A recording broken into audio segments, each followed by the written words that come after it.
اليوم جربت وياكم اسوي كرات الهوت شوكليت، طريقتها كلش سهلة وممتعة بالشغل وطعمها طيب. بالبداية راح نحتاج شوكولاتة اي نوع انتو تحبون. انا استخدمت دارك وملك شوكليت، راح اذوبهم. بعدين عندي قالب سيليكون راح ابدي اوزع بيه الشوكولاتة بهذا الشكل، اوزعه على الاطراف وراح نسوي كل الكمية. بعدين ادخله للثلاجة لمدة 10 دقائق. بعدين اطلع قالب الشوكولاتة واخلي طبقة ثانية خفيفة من الشوكولاتة، رجعهم للثلاجة 5 دقائق. بعدين نطلعهم من السيليكون. تخلون اي شراب شوكولاتة انتو تحبون ويا شوية مارشميلو.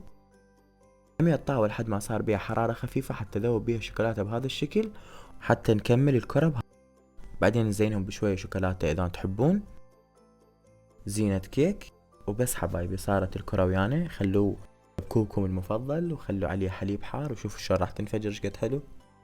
نخلطها وصار لكم اطيب هوت شوكولات. الف عافية الغالين.